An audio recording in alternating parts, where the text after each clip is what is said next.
The job listing said, live-in childcare for a private residence in Denver. It did not say anything about the house being the size of a boutique hotel or the driveway being long enough that I genuinely questioned whether I had the wrong address. It definitely did not say anything about 3 alphas standing on the front porch looking at me like I was either the answer to all their problems or the beginning of several new ones. I was 4 months pregnant, carrying 1 duffel bag and approximately 0 patience, and I had driven 40 minutes in Colorado winter traffic to get here. Whatever expression they were wearing on their faces was going to have to be their problem. I had already decided. I stopped at the bottom of the porch steps and looked up at all 3 of them. "Ezra Callahan," I said. "I'm the nanny. Someone want to help with the bag, or are we doing a staring contest first?" That was how I met the Hartwell pack. The tallest one, the one with the kind of smile that looked like it had been practiced in a mirror until it stopped looking practiced, moved first. He came down the steps with his hand already extended and enough charm radiating off him to power a small city. "Marcus," he said, "we're really glad you're here." I shook his hand and got nothing.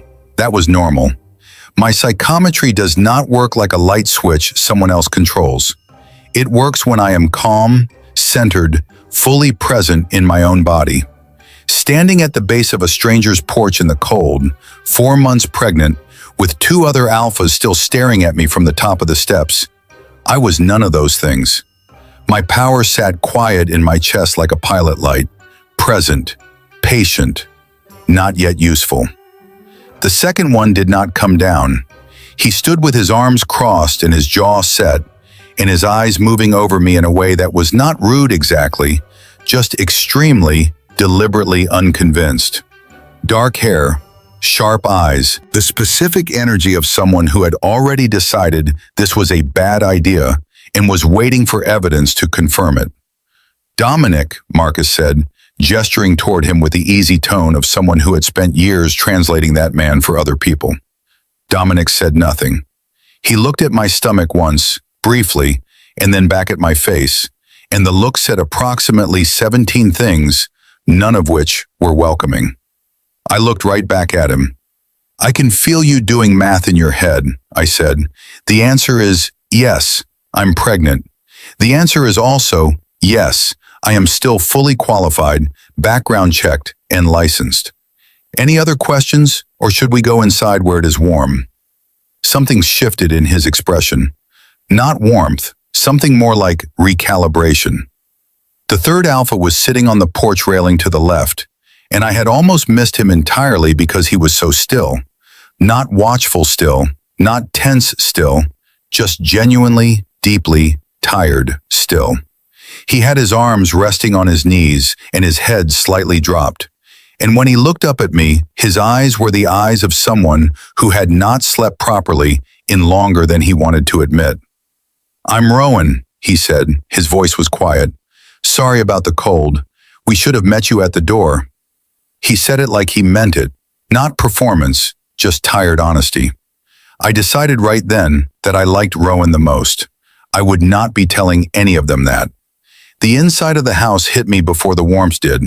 Not the layout, not the furniture, not the very obvious evidence that 3 adult alphas were living here with minimal domestic coordination. What hit me was the feeling underneath all of it.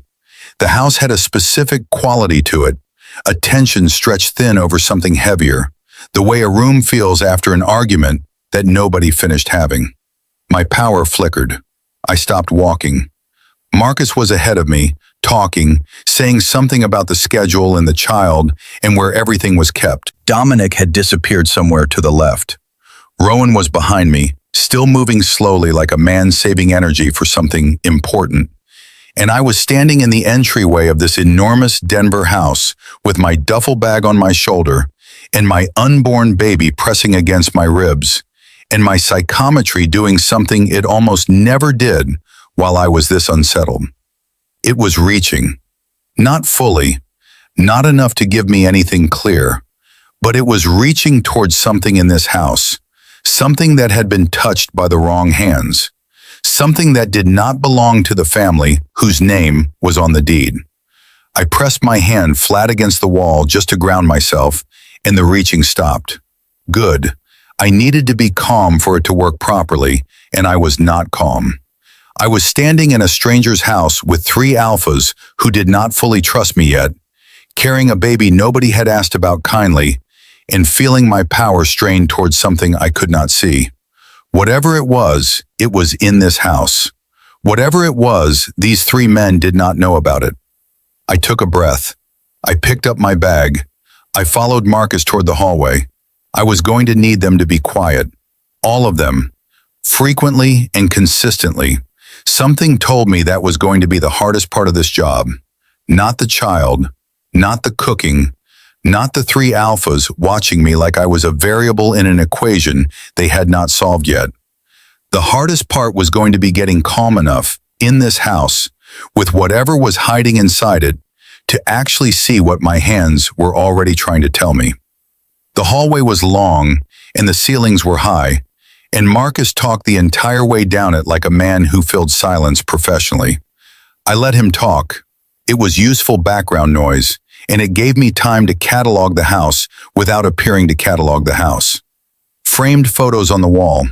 3 different pairs of shoes near the side door, all different sizes, none of them paired neatly. A jacket thrown over the stair banister that had been there long enough to look permanent. A house being lived in hard by people who did not have enough hours in the day to also maintain it. My hand trailed the wall as I walked, lightly, just fingertips. Nothing came through. Still too unsettled. But I kept the contact anyway because sometimes the calm builds slowly, the way your eyes adjust to a dark room. And I wanted my body to start learning the texture of this place even before my power was ready to read it properly. The main thing, Marcus was saying, is that Benji runs on routine. Breakfast at 7, school pickup at 3, dinner no later than 6:30. He is 7 years old and completely convinced that he can negotiate his bedtime like a corporate contract. Do not let him. Noted, I said. He also thinks he is funnier than he is. Where does he get that from? I said, and I did not make it a question. Marcus stopped walking and looked at me with genuine delight. Oh, you are going to be interesting. I am going to be employed, I said. Show me where the kitchen is.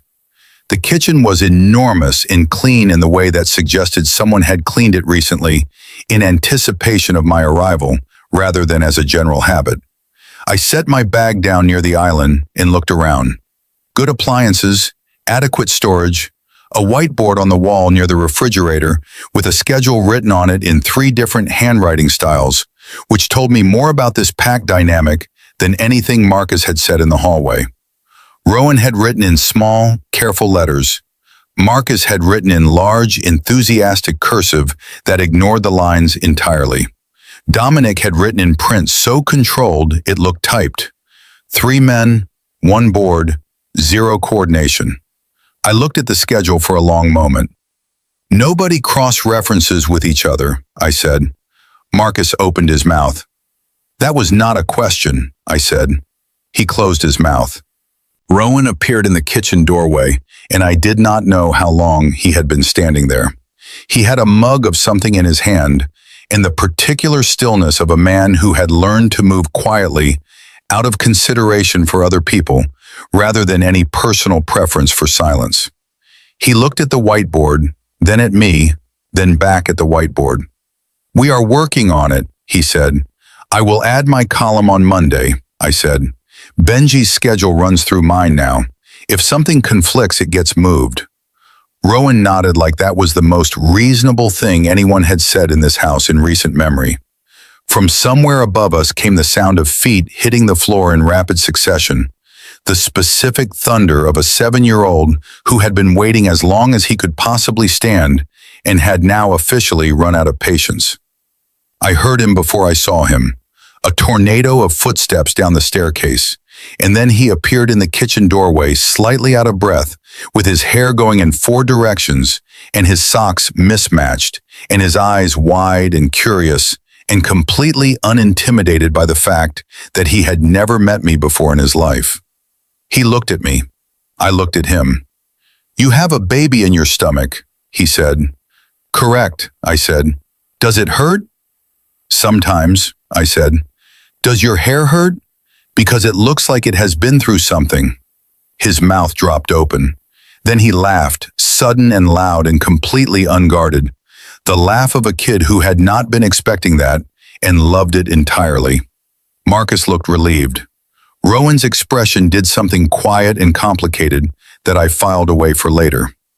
"I am Benji," the kid said. "I know," I said. "I am Ezra. I am going to be taking care of you starting Monday. Today, I am just learning where everything is." "Does that include my room?" "It will." "I have a lot of stuff in my room. Most 7-year-olds do." He considered this. "I hid some candy behind my bookshelf," he said, with the gravity of someone making a full confession. Marcus said no candy after dinner, but I feel like that rule has some room for discussion. I looked at Marcus, who was visibly trying not to laugh. I looked back at Benji. "The candy stays hidden," I said. "The rule stays too. We will not be having that discussion." Benji squinted at me, deciding. Then he nodded once, slowly, like a board member approving a proposal. "Okay," he said. "I think I like you." "Good," I said. "Go eat something real before dinner, or your blood sugar will make you someone else's problem." He spun on his heel and disappeared toward the pantry with zero argument. Marcus stared at me. "How did you do that?" "I did not negotiate," I said simply. "Children respect clarity. They just do not always get it." That was the moment Dominic walked into the kitchen. He stopped when he saw the room. Me at the island, Marcus staring, Rowan holding his mug, Benji's voice in the pantry already asking if the cereal was the good kind. He looked at me with that same expression from the porch, recalibrating, like whatever he had expected me to be, this was not quite it. I met his eyes and did not look away. "The schedule needs a third column," I said. "You write in print, so I am guessing that is yours. Add your standing commitments before Monday. I will work around what I cannot move." A beat of silence. "You have been here 11 minutes, Dominic said. 12, I said, "and the whiteboard has been a problem longer than that." Dominic looked at the whiteboard. He looked at it for long enough that I knew he was not actually looking at it. He was deciding something, running calculations behind those careful, controlled eyes of his, weighing whatever conclusion he had already drawn about me against the 12 minutes of evidence he had just collected. Then he walked to the whiteboard, picked up the marker, and started writing. Nobody said anything. I watched him fill in his column, clean, precise lines. Tuesday evening meetings, Thursday early departure, Friday variable depending on the week.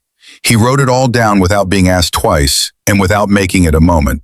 And when he was done, he capped the marker and set it back on the ledge and walked to the refrigerator like none of that had happened. Marcus caught my eye from across the island and gave me the smallest, most private look of absolute disbelief. I ignored him completely. Benji came back from the pantry with a granola bar and a level of satisfaction on his face that suggested he considered this a personal victory. He climbed onto the stool at the island and started eating, and looked between all of us with the calm curiosity of a kid who had grown up in a house full of adults and learned to read a room before he learned to read a book. "Is Ezra staying?" he asked. "Starting Monday," Marcus said. "Can he stay for dinner tonight?" The question landed in the kitchen and sat there. Marcus looked at me. Rowan looked at his mug. Dominic, his back still to the room, went very slightly still near the refrigerator. "I have a drive home," I said. "It is snowing," Benji said, with the tone of a child presenting irrefutable legal evidence. I turned and looked at the window above the sink. He was not wrong. What had been a light dusting when I pulled into the driveway had turned into something more serious, the kind of Colorado snowfall that does not ask permission and does not care about your plans. My drive home was 40 minutes in good conditions. I looked at the snow, and I looked at my stomach, and I did the math with the particular efficiency of a pregnant person who had learned that pride was expensive. "I will stay for dinner," I said. "I am not staying the night." "Guest room is made up," Rowan said quietly, not pushing, just stating, the way he said most things, like he was leaving it in the room for whoever needed it. "I noted that," I said. "I am still not staying the night." Benji pumped his fist under the counter like he thought nobody could see him. I could see him. I did not say anything because the kid had won legitimately, and I respected the process. Dinner was a negotiation between what was actually in the refrigerator and what Marcus believed was in the refrigerator, which turned out to be two very different inventories. I moved him out of the way with one hand and assessed the situation with the pragmatic calm of someone who had fed themselves on a budget for long enough that improvisation was not a skill, but a reflex. "Sit down," I told him. "I can help," he said. "You have been staring at this refrigerator for 4 minutes," I said. "You are not helping. You are hoping something will appear."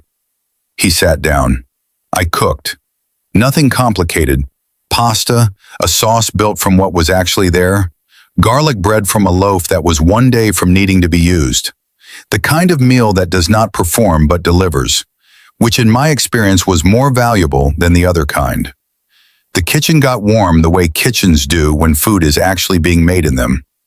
Benji did his homework at the island with one elbow on the counter and his tongue slightly out when he was concentrating. Marcus talked periodically about nothing in particular, filling the air the way he clearly always did. And I started to understand that it was not performance. It was actually just how he processed the world. Sound first, thoughts somewhere behind it.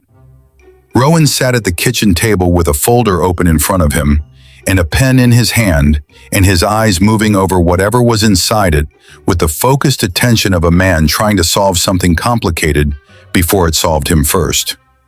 I watched him for one moment longer than I meant to. He turned a page and the light caught the folder at a different angle, and I saw the edge of what looked like financial documents. Numbers. Tables. Something highlighted in yellow that he had circled twice. My power stirred. Not a vision, not even close. Just that reaching feeling again.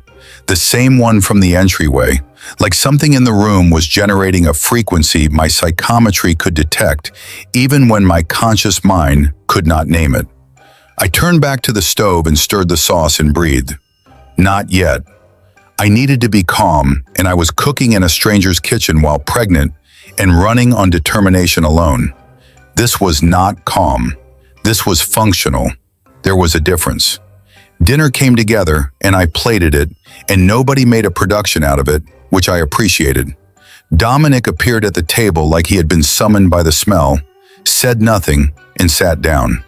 Benji immediately started talking about something that had happened at school, involving a disagreement over whose turn it was on the climbing structure, and a resolution that he felt had been fundamentally unjust.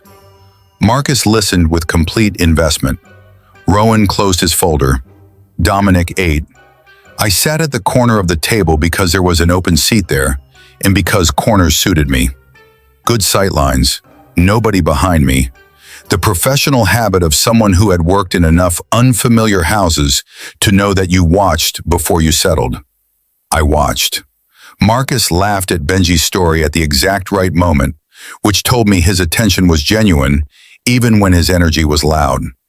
Rowan refilled Benji's water glass without being asked, without interrupting the story, without making it a thing.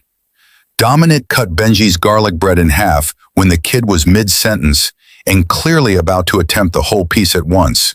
And Benji did not even pause the story, just picked up the half piece and kept going like it was choreography they had rehearsed. These three men could not coordinate a whiteboard schedule, but they could take care of a kid in their sleep. That was the first thing in this house that settled something in me. Not my power, just me. The animal part of me that was pregnant and tired and needed to know, on some level, that the place I was bringing my child to work in every day was being run by people who understood what it meant to actually show up for someone small. The folder sitting closed next to Rowan's elbow pulsed once at the edge of my awareness. I picked up my fork and kept eating. Whatever was in that folder, it was going to have to wait until I was calm enough to find out. Dinner ended the way good dinners do, quietly and without anyone announcing it. Benji finished his story, finished his plate, and then looked at me with a directness that only children and very tired adults are capable of. "Are you going to read me a story tonight?" he asked. "I do not start until Monday," I said, "but you are here tonight." "Technically," I said. He folded his hands on the table, 7 years old and already negotiating like someone who had studied the craft. "One story," he said, as a preview. Marcus pressed his lips together to hold in a laugh and failed partially. I looked at Benji for a long moment. He looked back with enormous, patient, completely calculated eyes. "One story," I said, "short one, and you brush your teeth first without being asked." He was off the stool and out of the kitchen before I finished the sentence. Rowan watched him go and then looked at me with an expression I could not fully read. Not surprised exactly. Something quieter than that. Something that sat closer to relief than he probably wanted anyone to notice. I started clearing plates. "You do not have to do that," Marcus said, already reaching across the table. "I cooked," I said. "I clean. That is how it works in my house, and I extend the same policy everywhere I go. Sit down." "This is not your house," Dominic said. Not aggressive, just precise. The way he said most things, like he was checking a fact rather than making a point. I looked at him across the table. "Correct," I said, "and yet here we are. You can dry." A silence. Then Dominic stood up and picked up 2 plates and carried them to the sink. Marcus made a sound that was not quite a word, something between disbelief and reverence. I ran the water and said nothing, because making a moment out of it would have ruined it entirely. And I had not survived this long by celebrating too early. We washed up in a silence that was not uncomfortable, which surprised me more than I let show. Dominic dried with the same controlled efficiency he applied to everything else. He did not make conversation, and neither did I, and somehow that was fine. The snow outside the window had gone steady, and the kitchen light was warm, and my baby shifted once, slow and deliberate, and I pressed my free hand briefly against my side without thinking about it. Dominic noticed. He did not say anything. He just moved slightly, 1/2 step, putting himself between me and the edge of the counter where I was bracing, creating space without making it obvious that he was creating space. I noticed that too. I filed it away with everything else. When the kitchen was clean, I dried my hands and turned around, and Rowan was still at the table. The folder was open again. He had a pen in his hand, but he was not writing.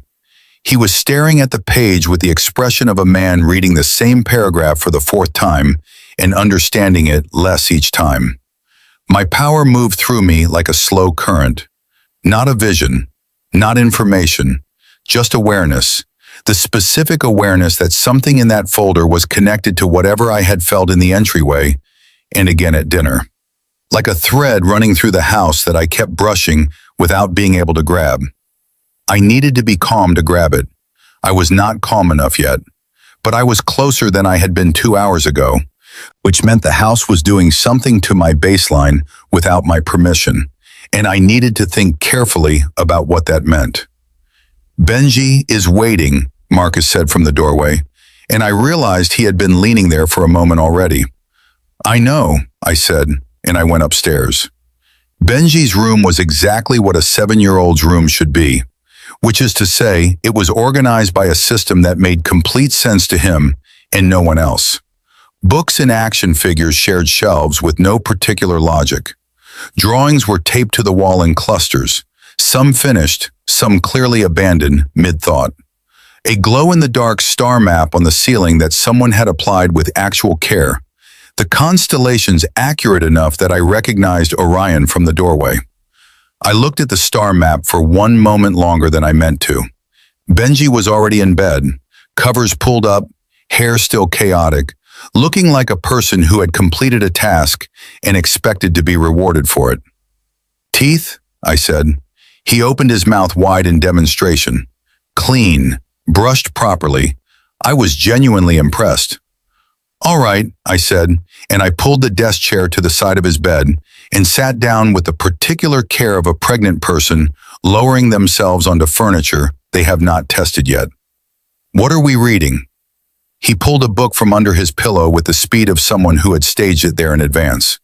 I looked at the cover, then at him. "You had this ready," I said. "I had options," he said seriously. "This was the best one." It was a book about a boy who could talk to animals. I registered that without comment because the universe had a sense of humor, and I had learned to acknowledge it without encouraging it. I read. Benji settled into his pillow with the full relaxation of a kid who felt safe, which is a specific quality of stillness you cannot manufacture and cannot fake, and something about it moved through my chest in a way I had not expected. My power settled. For the first time since I had walked into this house, the reaching stopped. The frequency quieted. Everything in me went still in the specific way it needed to go still for my psychometry to function. That open, receptive, undisturbed quality that I spent most of my life trying to maintain and usually failing at because the world was loud and I was in it. I kept reading, and then my left hand resting on the arm of the chair brushed the edge of Benji's nightstand. The vision came in fast and cold. Not long, 4 seconds at most. But 4 seconds of psychometric vision is not like 4 seconds of anything else. It is dense. It is layered. It arrives all at once and your brain sorts it after. What I saw was a man, not one of the 3 downstairs, someone else, standing at the front door of this house in the dark, and the feeling coming off the memory soaked into the walls of that nightstand was not anger and it was not grief. It was patience, the specific, deliberate patience of someone who had a plan and was not in a hurry because they already knew how it ended. The vision cut out. I kept reading. Same sentence, same voice, same pace. Benji did not notice anything. My heart was doing something loud and unhelpful inside my chest, and I breathed through it the way I had taught myself to breathe through it, slow and steady and invisible, because the worst thing I could do right now was alarm a 7-year-old or alert 3 alphas that something had happened before I understood what I had actually seen. Someone had been at this door, someone patient, someone who already knew how things were going to end. I finished the chapter and closed the book and looked at Benji, who was most of the way to sleep already, eyelids heavy, one hand curled under his cheek. "Good?" I said quietly. "Good," he murmured. I set the book on the nightstand and stood up carefully and looked at the door to his room. Whatever was in that folder downstairs, I was now certain of one thing. Rowan already knew part of it, and whatever part he knew, he was carrying it alone. I stood in the hallway outside Benji's room for exactly 30 seconds. Not because I needed to collect myself. I was collected. I was extremely, professionally collected in the way that people who have lived with an unpredictable superpower learn to be. Which is to say the panic was present, but it was organized, sorted into a corner of my mind where it could exist without running the room. 30 seconds because I needed a plan before I walked back downstairs. The vision had given me 4 seconds of information. A man at the front door, patient, certain. The feeling soaked into the wood of Benji's nightstand like something that had been pressed there repeatedly, which meant whoever this person was, he had been to this door more than once.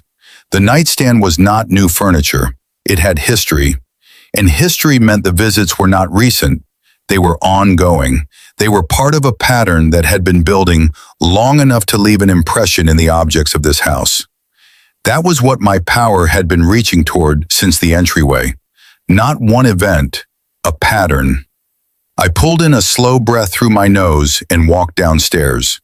The living room was lit warmly, and Marcus was on the couch with his phone, and his long legs taking up more space than was strictly necessary.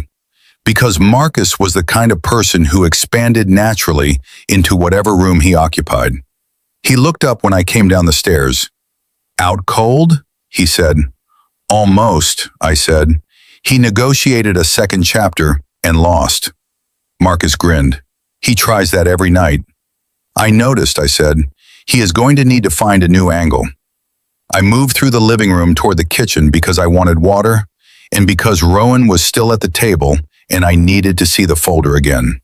Not touch it, not yet, just see it. Proximity sometimes gave me something even without direct contact, when a psychometric impression was strong enough.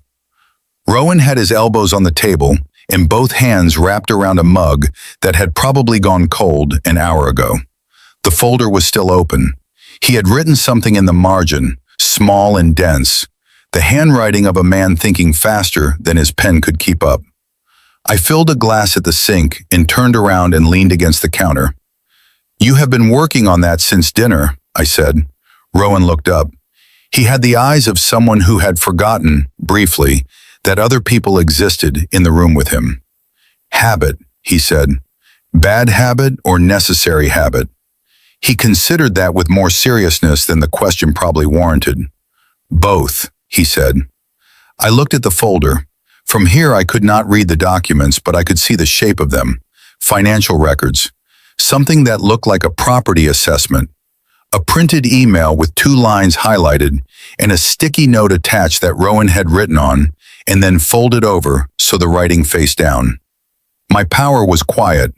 I was standing in a kitchen that smelled like garlic and dish soap, and I had a glass of cold water in my hand, and I was approximately as calm as I had been all evening, which was calmer than I had expected to be by this point in the day.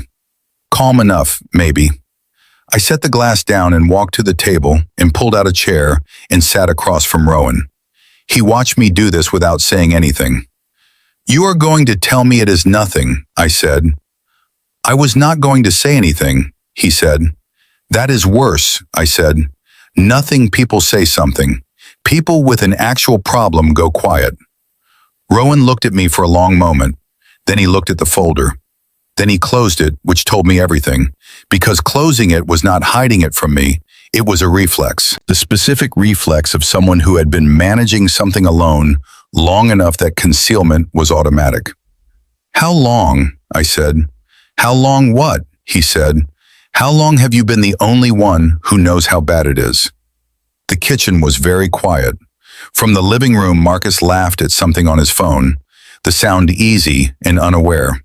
And somewhere upstairs, a floorboard settled, and Benji slept, and the snow came down outside the window in steady, indifferent curtains.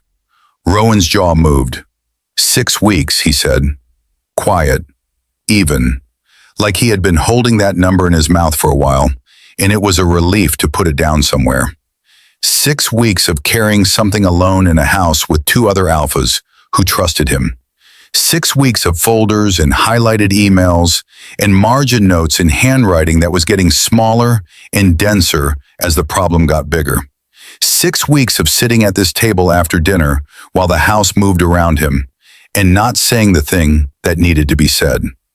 I picked up his mug, registered that it was cold, stood up, poured it out, and refilled it from the kettle on the counter that was still warm from earlier.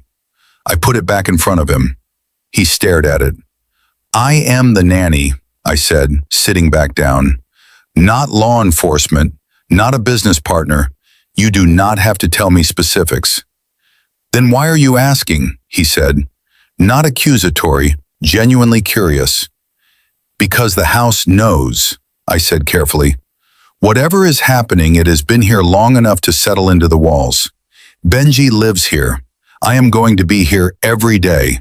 I need to know if this is the kind of problem that has a door attached to it." Rowan's eyes sharpened. "What do you mean, the house knows?" I had said slightly more than I intended. I picked up my water and took a drink and recalibrated.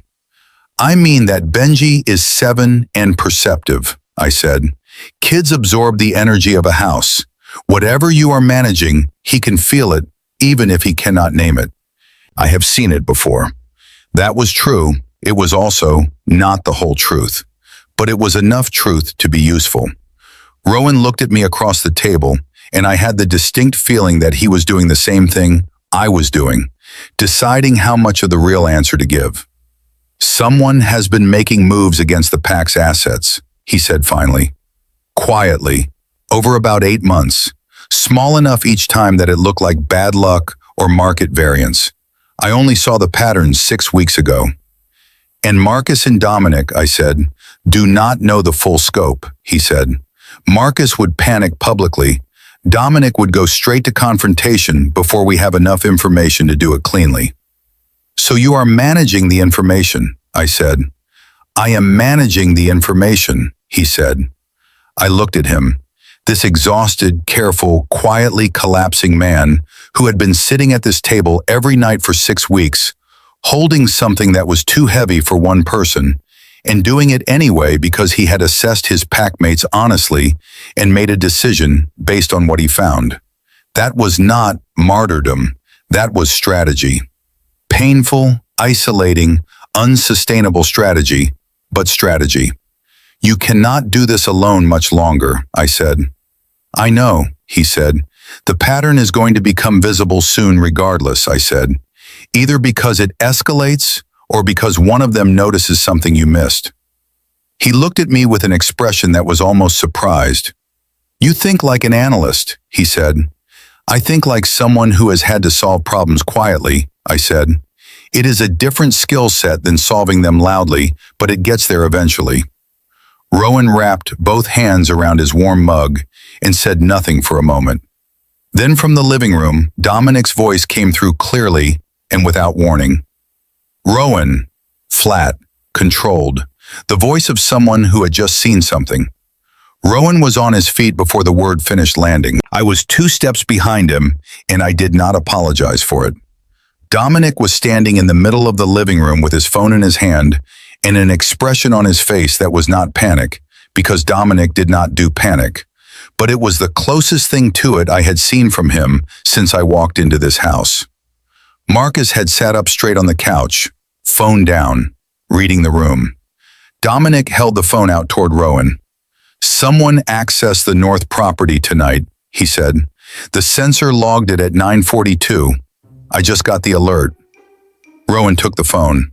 I stood in the doorway between the kitchen and the living room and looked at all 3 of them and thought about a man standing at a front door in the dark, patient and certain. And I thought about 6 weeks of a pattern that looked like bad luck. And I thought about the nightstand upstairs and the impression pressed into its wood like a fingerprint. Not bad luck, not market variance. Someone who already knew how it was going to end. "Which north property?" Rowan said, his voice completely level. Dominic's eyes moved to me briefly, a reflex, and then back to Rowan. "Both of them," he said. I watched the words land on Rowan like something physical. His shoulders did not drop, his expression did not crack, but something behind his eyes shifted, the specific shift of a person whose private calculation has just been proven correct in the worst possible way. Marcus was off the couch. "Both properties," he said. "At the same time?" 9:42, Dominic said. "Same timestamp on both sensors." "That is not coincidence," Marcus said, and the easy charm was completely gone, just like that, replaced by something sharper and more real underneath it. This was what I had suspected was living behind the performance, an actual person who was actually paying attention. "No," Rowan said, "it is not." Dominic's eyes came to me again. This time they stayed. "You should go to the guest room," he said. I looked at him. "Excuse me?" "The road conditions are bad," he said. "This is a pack matter. The guest room is made up." The delivery was not unkind. It was efficient. He was managing variables, and I was one of them, and he was trying to file me somewhere safe so he could focus on the ones that were actively on fire. I understood the logic completely. I also did not move. "I heard you," I said. "I am still standing here."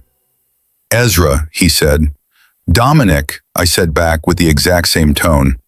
Marcus made a sound that was either suppressed laughter or suppressed alarm? Possibly both.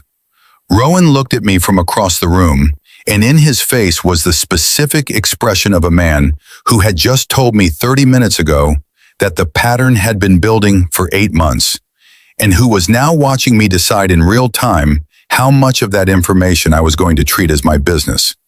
I made the decision. Someone accessed both properties at the same time, I said. Same timestamp means coordination. Coordination means more than one person or one person with a system. Either way, it is not opportunistic. It is planned. You already knew something was coming, Rowan, because you have been sitting at that table for 6 weeks. This is not a surprise to you. It is a confirmation. The living room was very quiet. Dominic was looking at me with an expression I had not seen from him yet. Not suspicion exactly. Something more like attention, the kind that costs something to give.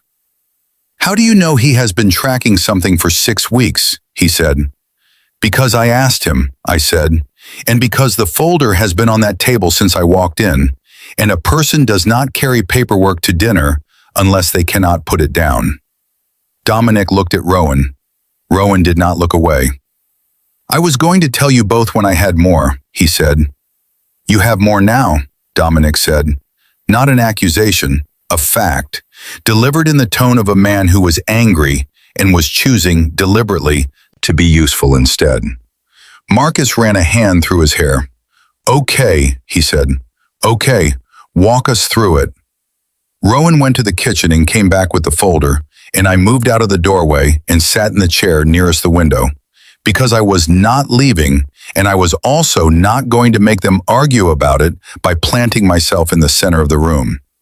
The edge was fine. The edge had good sight lines.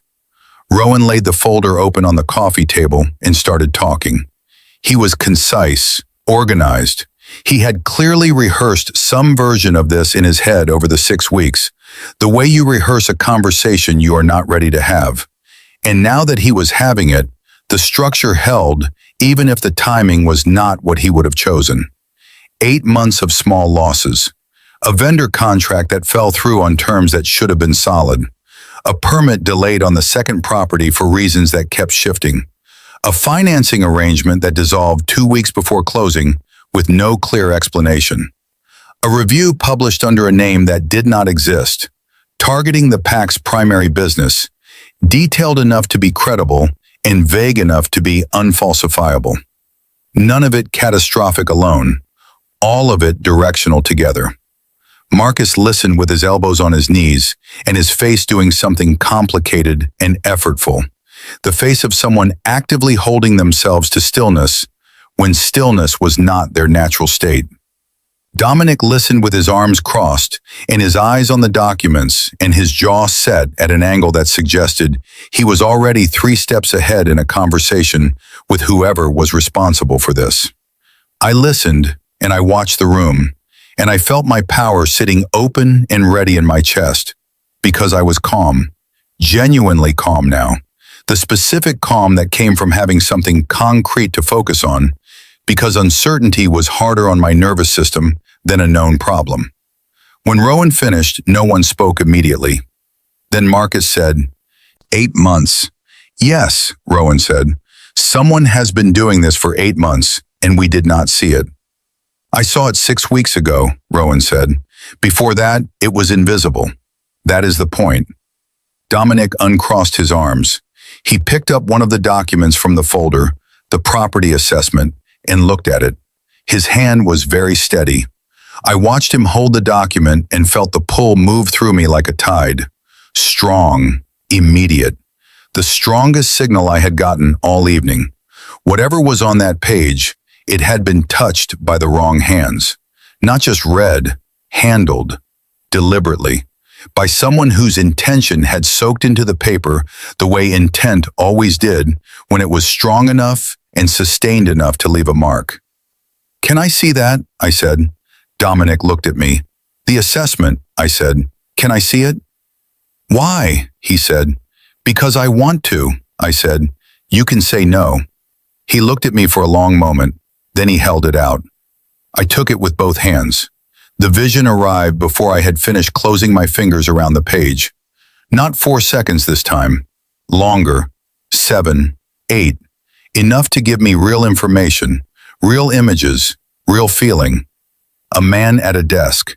Not the same man from the nightstand vision, someone different, older, with careful hands and a specific way of holding a pen that suggested habit and precision. He was writing something at the top of a document that looked very much like the one I was holding. And across from him, partially in frame, partially cut off the way peripheral things always were in psychometric vision, was a second person. Familiar hands. A specific way of sitting. I knew those hands from dinner. I knew that way of sitting from the kitchen table. The vision cut out. I held the paper and breathed and kept my face exactly where it was. I had learned a long time ago that the moment after a vision was the most dangerous moment. The moment most likely to betray you, because your body wanted to react and you could not let it. So I had trained myself to breathe first, process second, decide third. Breathe, process, decide. Anything useful? Marcus said, watching me with the vague curiosity of someone who had no idea what I had just done. I set the document down on the coffee table carefully. Someone handled this document before it came to you, I said. Not just read it, handled it with a specific purpose. The assessment was not compiled independently. Rowan frowned. What do you mean? I mean someone influenced what went into it, I said. The conclusion was decided before the numbers were run. This is not an objective report. Dominic was very still. How do you know that? He said. Quiet, specific. The tone of a man who was asking a question he had already decided was important. I looked at him across the coffee table. This was the moment. The one I had been navigating toward and away from all evening. The moment where I either explained myself or I did not. Where I either gave them the tool or I kept it in my pocket until I understood more about what I had just seen and who in this room I could actually trust with it.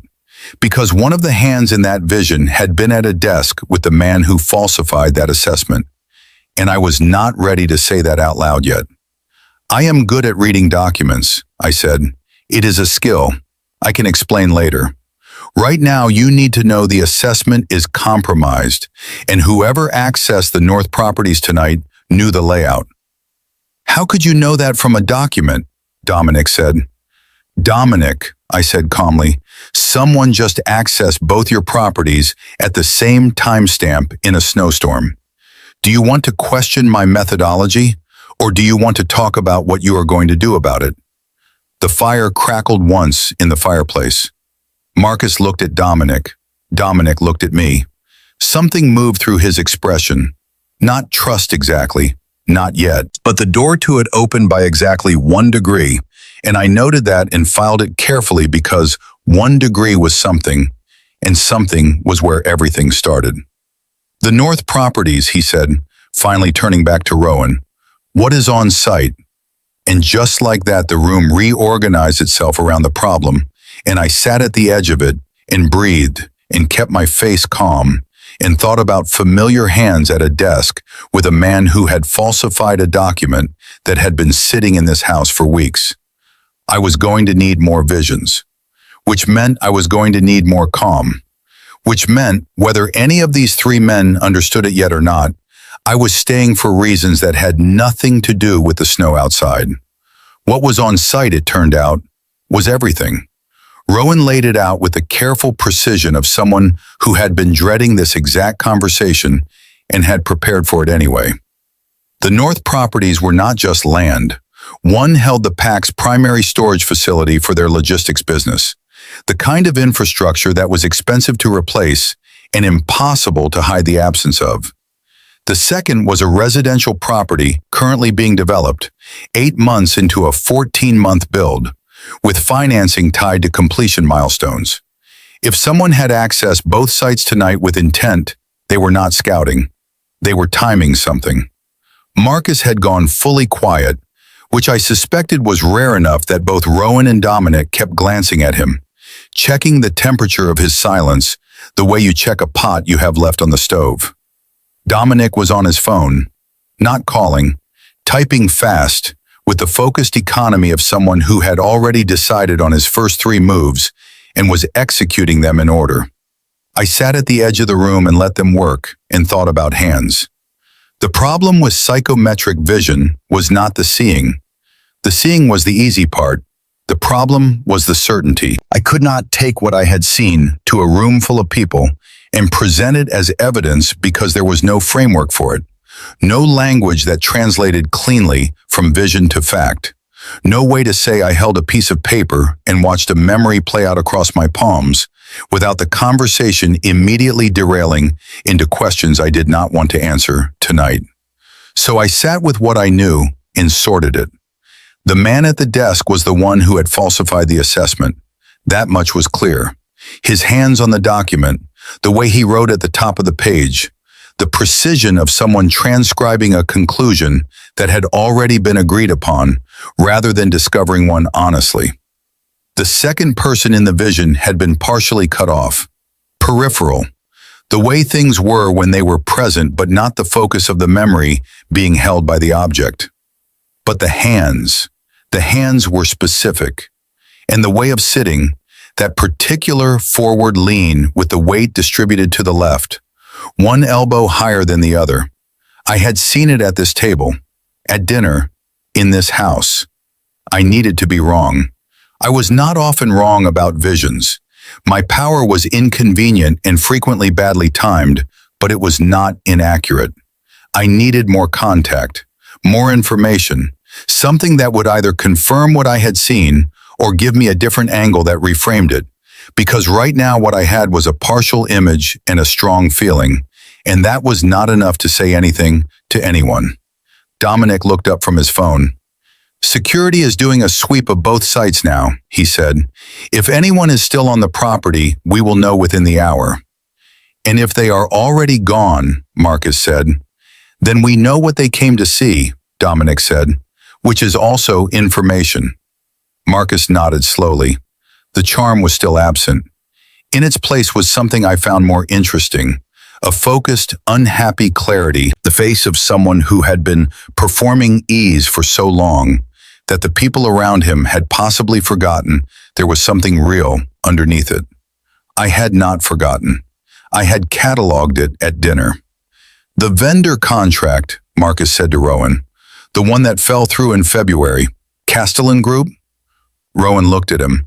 "I had a meeting with them," Marcus said, 3 weeks before the contract collapsed. They were interested, enthusiastic actually, and then they pulled out with a 2-line email and no explanation. He paused. "I thought I had read the room wrong." "You did not read the room wrong," Rowan said quietly. "Someone got to them first," Marcus said. "Yes," Rowan said. Marcus sat back. He pressed his thumb and forefinger against the bridge of his nose and held them there for a moment. When he dropped his hand, his face had settled into something resolved and tired and considerably older than the man who had walked down the porch steps to shake my hand 4 hours ago. "Okay," he said. "Okay." That was all. Just okay. Twice. But the second one landed differently than the first one.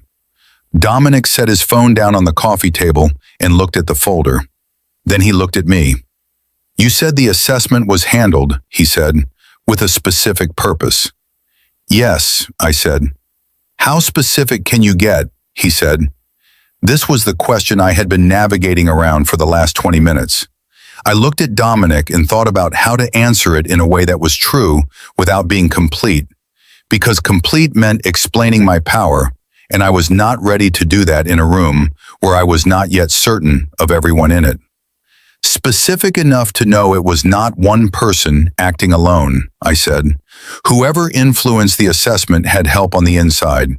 Someone who knew enough about your holdings to make the falsified numbers look credible." The room shifted.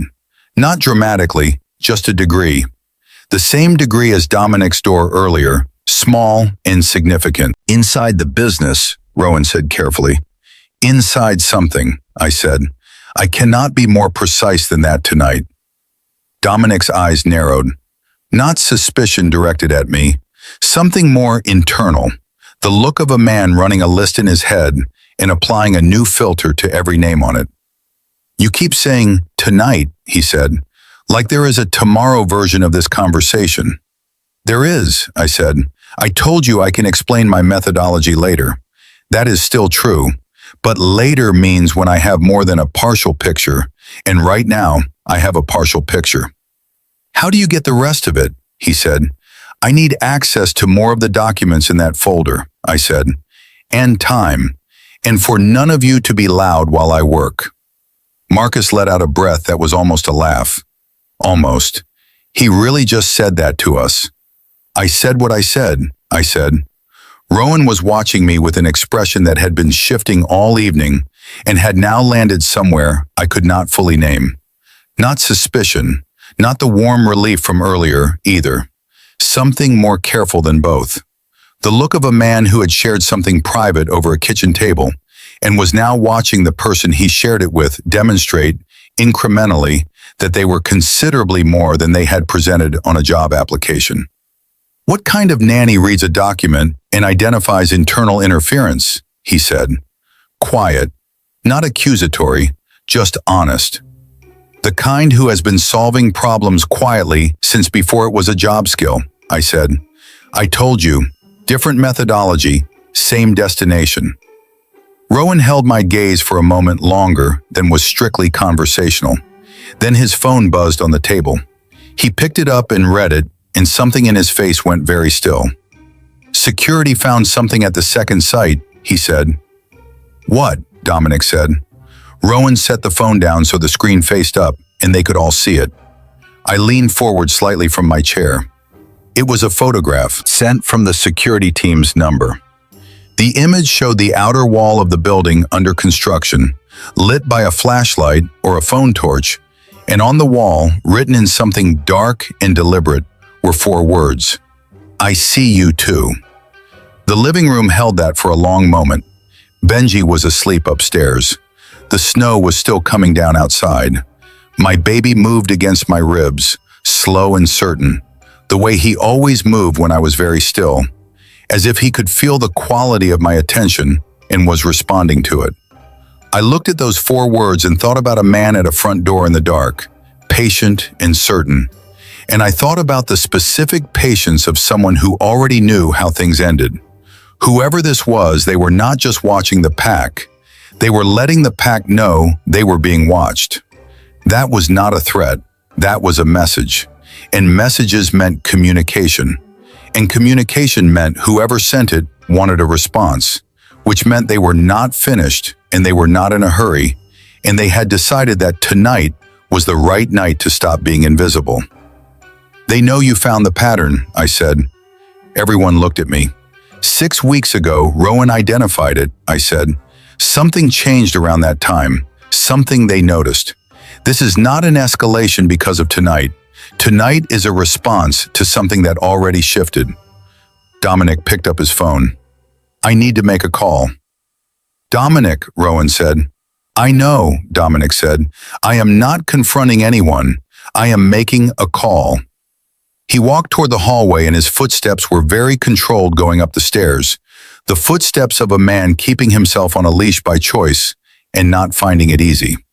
Marcus looked at the photograph on Rowan's phone for another moment. Then he looked at me. How are you this calm right now? He said. I thought about my power sitting open and steady in my chest. I thought about the hands in the vision I had not named yet. I thought about what it meant that I was calm right now, genuinely and specifically calm in a way I had not been since I arrived, even with everything in this room pressing in from every direction. Practice, I said. Marcus nodded slowly, like that answered something larger than the question he had asked. Maybe it did. Rowan picked up his phone and looked at the photograph again, and then turned the screen face down on the table, a small and deliberate act of not looking at it. And I recognized that for what it was, because I had done the same thing with information I was not ready to sit with yet. I looked at the closed folder on the coffee table. Somewhere in those documents were the rest of the hands I needed to see. I was going to need to touch every single one of them. And I was going to need to be very, very calm when I did. The folder sat on the coffee table, and I sat across from it, and neither of us moved for approximately 40 seconds, while Marcus went to the kitchen to make coffee nobody had asked for, but everybody needed. And Rowan stared at the wall with the focused blankness of a man rebuilding his entire understanding of the last 8 months from the foundation up. 40 seconds was enough. I leaned forward and opened the folder.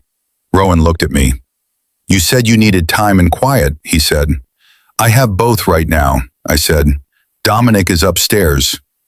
"I know where Dominic is," I said. "I can hear him." From the upper hallway came the low, controlled murmur of Dominic's voice on a call, the specific cadence of a man being careful with every word he chose, and underneath it the house was as quiet as it had been all evening. Snow outside, fire settling, Marcus in the kitchen doing something with the coffee machine that involved more steps than strictly necessary. Quiet. I was calm. I reached into the folder and picked up the first document I had not yet touched.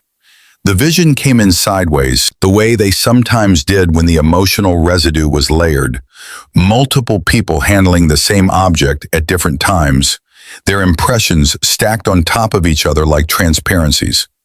I breathed through it and let the layers separate. The first layer was administrative. Someone processing paperwork with no particular feeling attached to it. The blank routine of an office worker moving documents through a system. Nothing useful there. I let it pass. The second layer was sharper. A man reading the same document with attention, highlighter in hand. He moved through the numbers slowly, and I could feel the shape of his understanding as clearly as if I were sitting next to him. The way psychometry sometimes gave you not just images, but the emotional texture of the moment. And what I felt from this man was not confusion or discovery, but confirmation.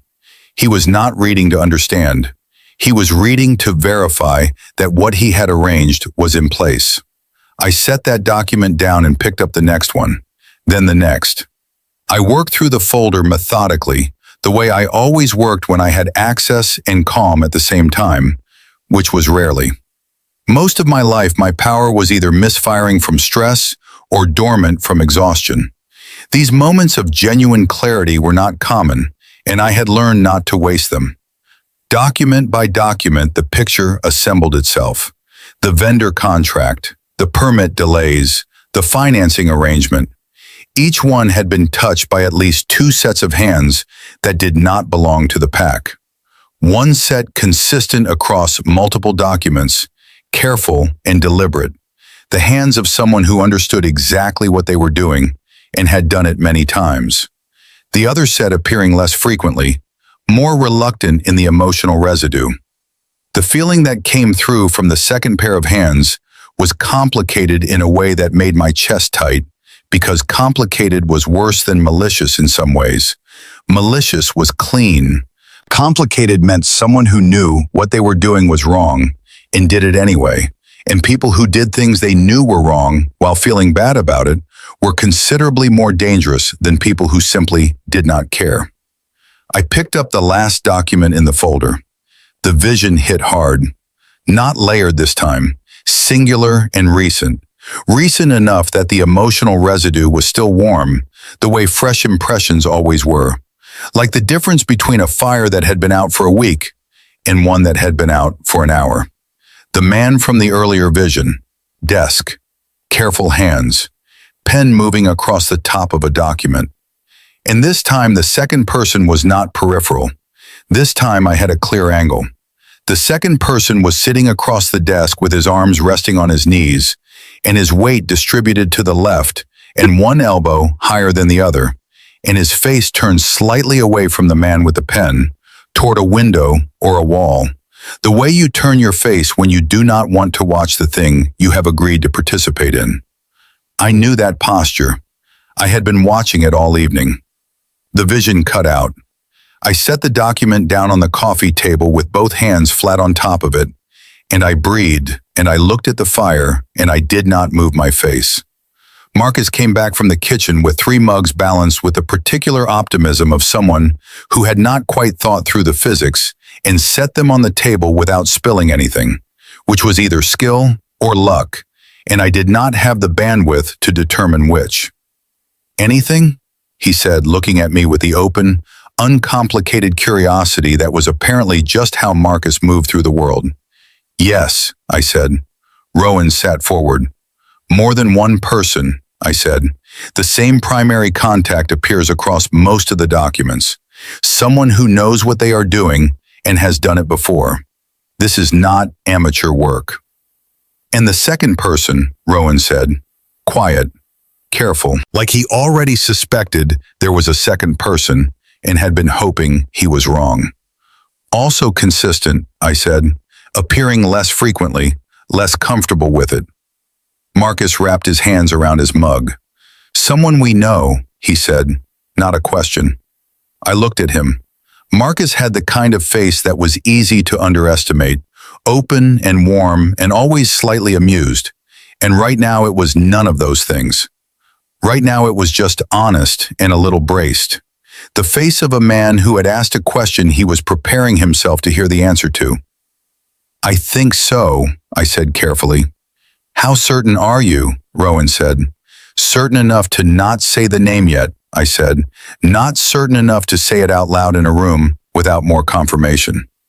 I needed one more touch, one more object with that second person's impression on it, something personal rather than professional, something that had been held with feeling rather than with purpose, because professional objects gave you actions, but personal objects gave you truth.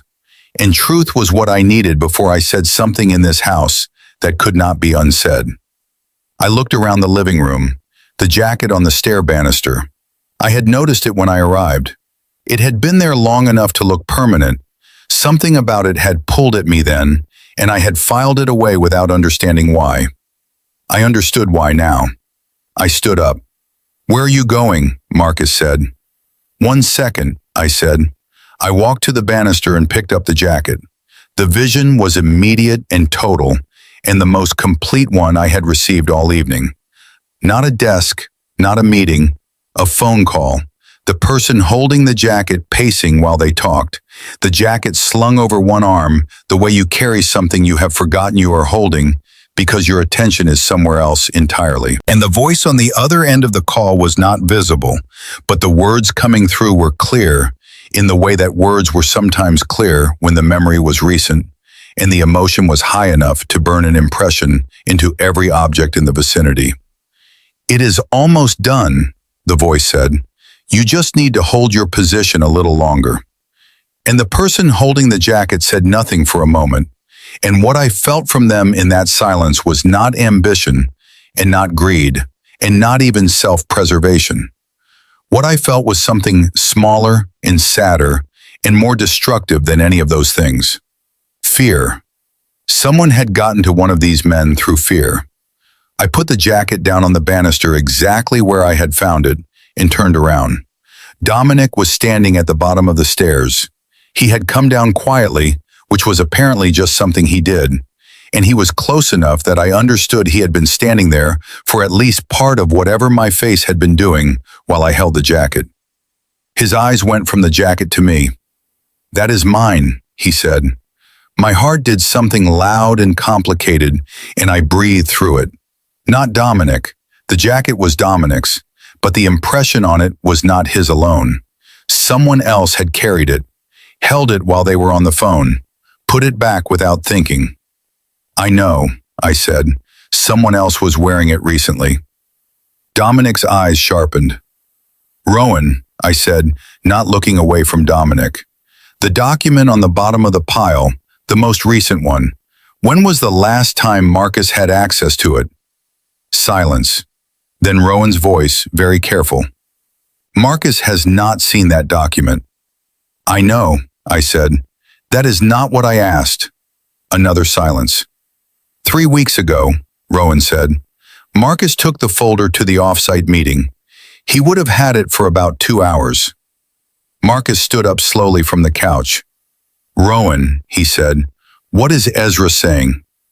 I am not saying anything yet, I said before Rowan could answer, because this was the most dangerous 10 seconds of the entire evening, and I needed to move through them correctly. I am saying that someone used access to these documents that they should not have had, and that person was not acting freely. The room held that. They were afraid, I said. Whatever was used against them, it was enough to make them participate in something they did not want to do. And that does not make it acceptable, but it does mean the primary target is not in this room. Marcus was very still. Dominic looked at the jacket on the banister and then at me, and his face was doing something I had not seen from him yet. Not suspicion, not recalibration, something closer to the thing people felt when they realized the version of events they had been living inside was not the only one that existed. "How do you know all of this from touching a jacket?" he said, slow, deliberate, each word placed with care. I looked at him. The fire crackled once. "I told you I would explain my methodology later," I said. "It is later," he said. He was right. It was later. I pulled in a breath and looked at all three of them and thought about all the ways this conversation could go and picked the one that was true. "My name is Ezra Callahan," I said. "I am your nanny. I am also a psychometrist. I read the history of objects through touch. It works when I am calm." I paused. "You have been making me calm since I walked through that door without knowing that was what you were doing. And what I have read in this house tonight is enough to tell you that whoever is coming for your pack has someone on the inside who does not want to be there." The snow fell outside. Benji slept upstairs. Three alphas looked at me across a living room that had just changed shape entirely. Dominic spoke first. "Who?" he said. Dominic's question sat in the room like a held breath. One word, 3 letters, the weight of 8 months behind it, and 3 men waiting on the other side of it, and me standing between the banister and the coffee table with my hands at my sides, and my power finally, completely, devastatingly quiet because there was nothing left to read. I had everything I needed, which meant the hardest part was not the seeing, it was the saying. I looked at Marcus. He was still standing beside the couch, and his face had already started doing something. A slow, private collapse happening behind his eyes that he was fighting with every tool available to him, which was considerable because Marcus had been performing ease in front of people he loved for long enough that the performance was deeply practiced. But he had heard what I said. Someone used access they should not have had. Someone who was afraid. Someone who did not want to be there. He had heard all of it, and he was standing very still and not saying anything. And that was the most honest thing Marcus had done all evening. "Marcus," I said, quietly, not an accusation, just his name. He closed his eyes. "I am sorry," he said. The voice came out completely different from every other version of his voice I had heard tonight. No performance, no warm, easy cadence. Just a 30-something man in his own living room saying 2 words that had clearly been building pressure inside him for longer than 6 weeks. "I am so sorry.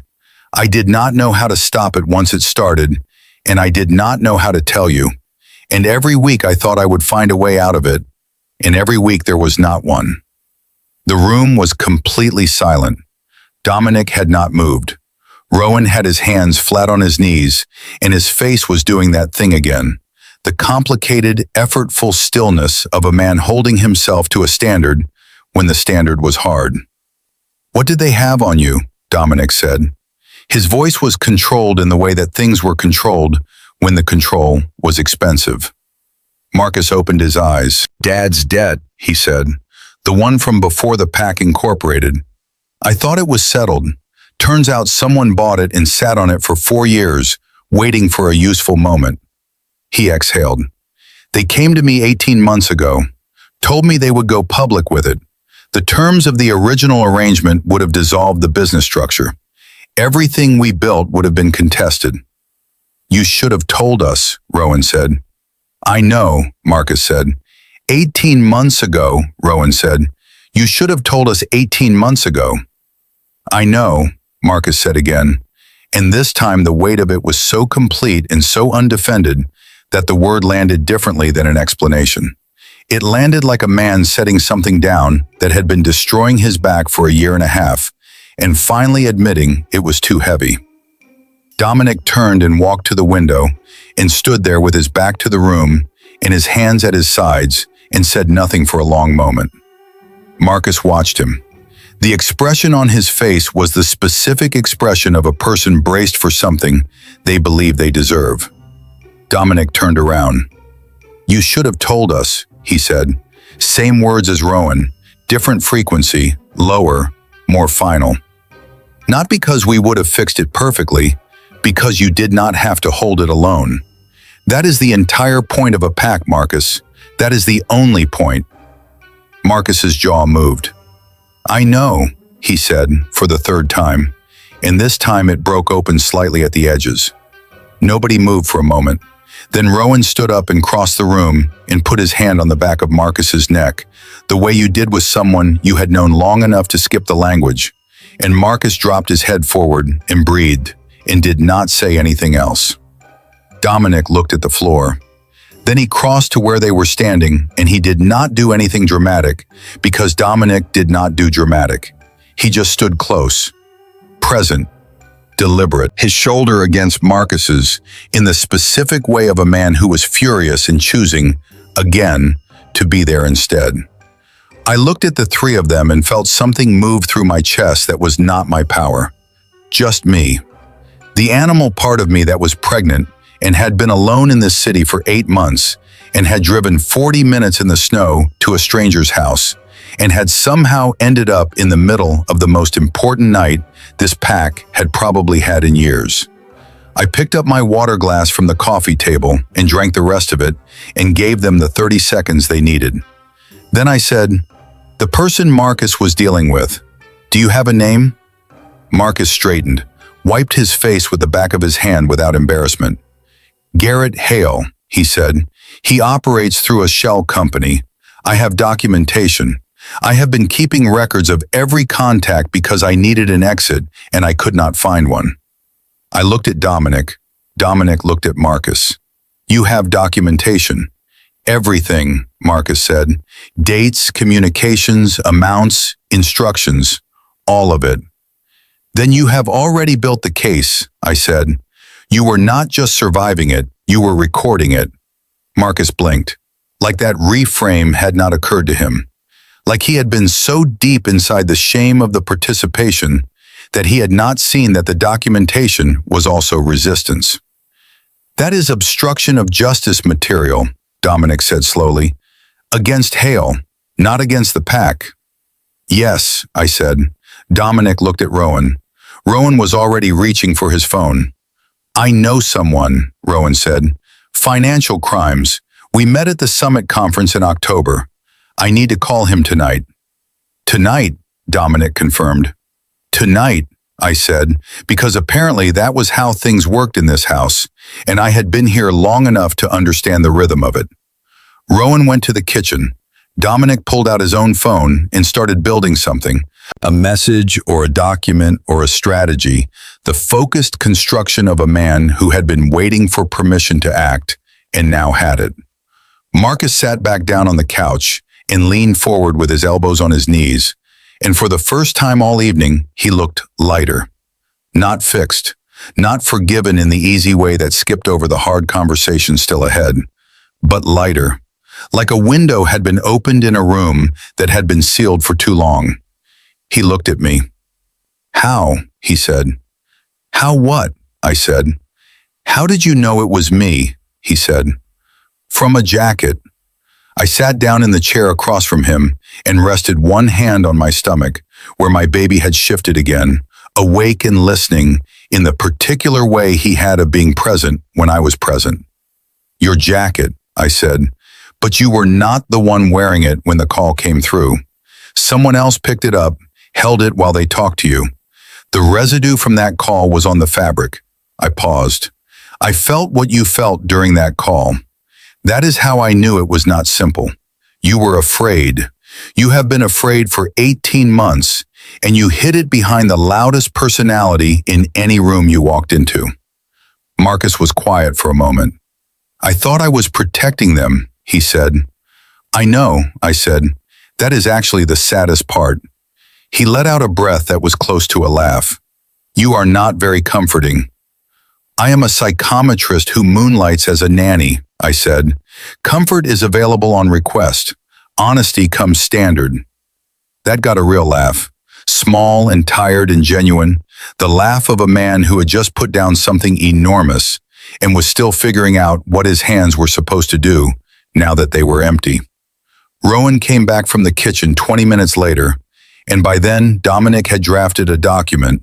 Marcus had sent 3 files from his phone, and the snow outside had slowed to something quieter and softer, the kind that stayed. He answered, Rowan said. He wants everything we have. He said if the documentation is what Marcus described, we are looking at a federal matter, and Hale's access to those shell structures gets frozen inside 72 hours. The room absorbed that. 72 hours.